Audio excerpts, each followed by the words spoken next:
Grand Slam champs the biglang na title drought kontra sa kupunang galing sa finals at gutom na gutom sa panalo.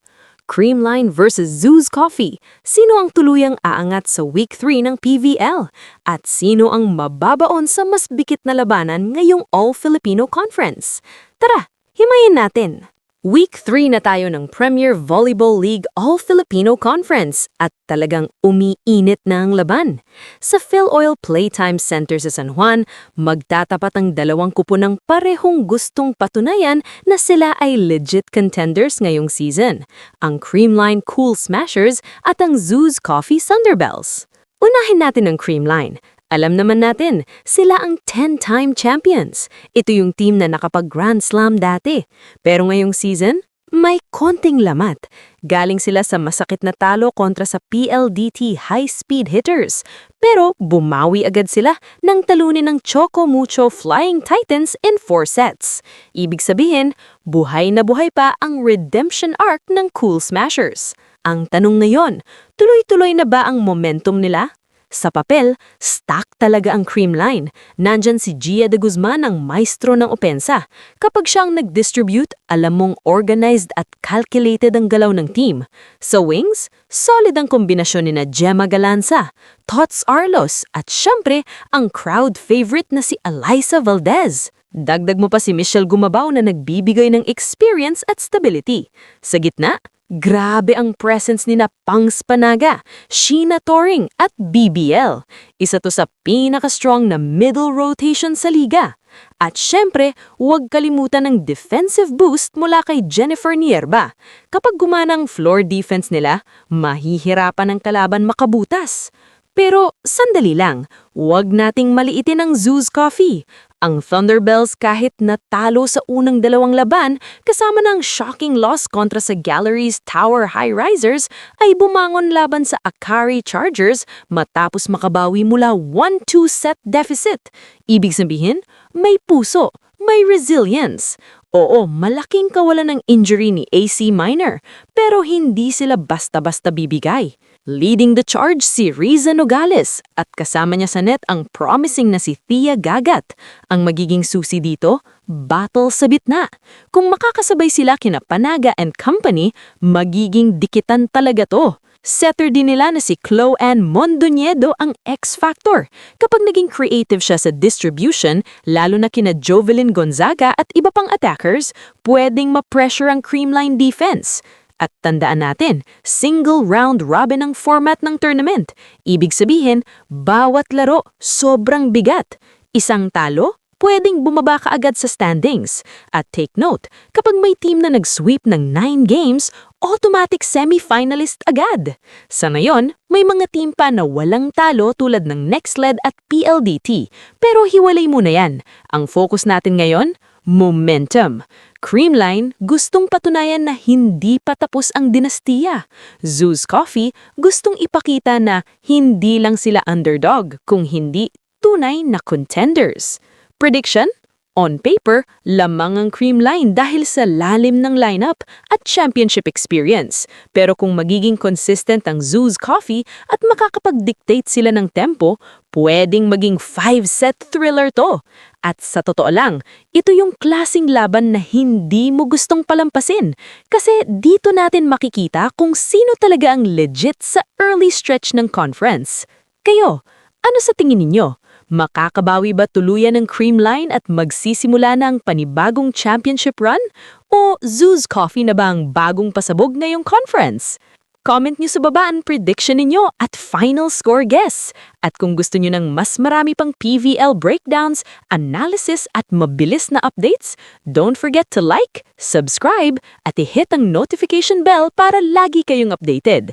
See you sa next Volleyball Breakdown!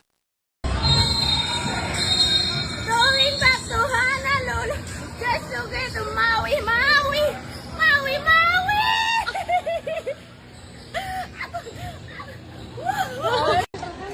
Para ka naman!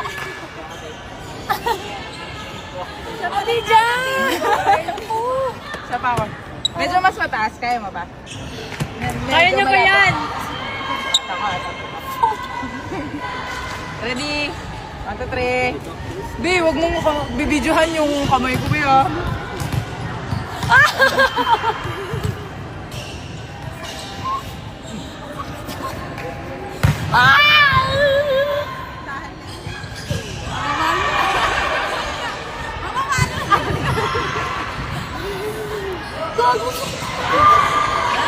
Alam mo, joke ah.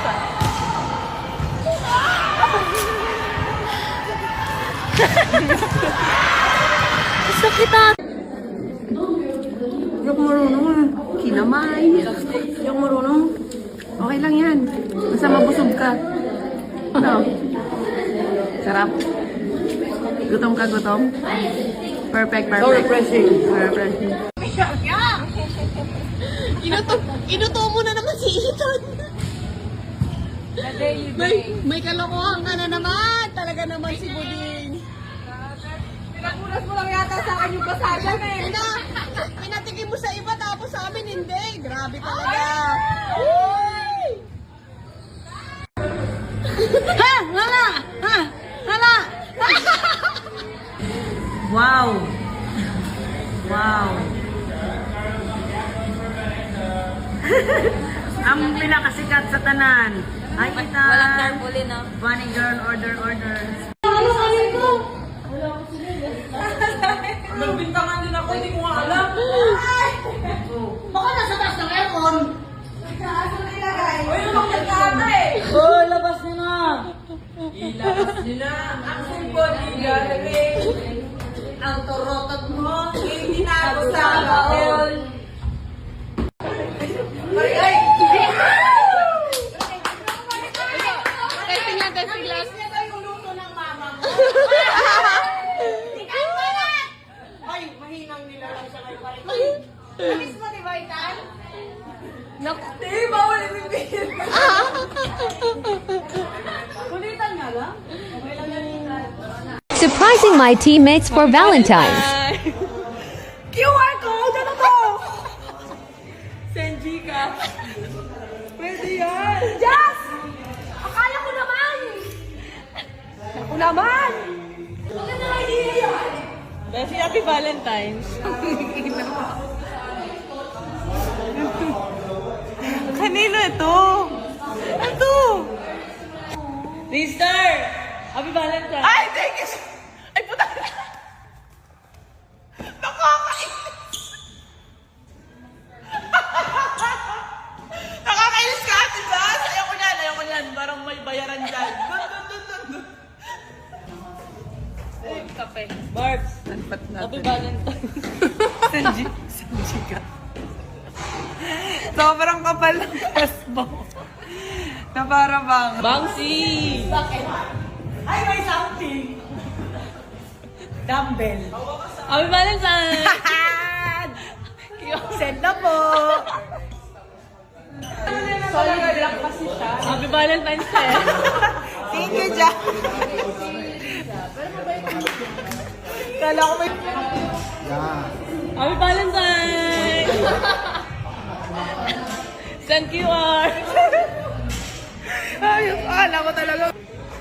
Happy Valentine's! Thank you.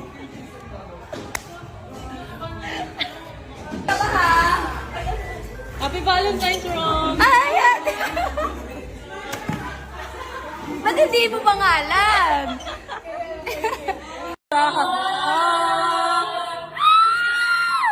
Sa Melby! Ala siya! Labay!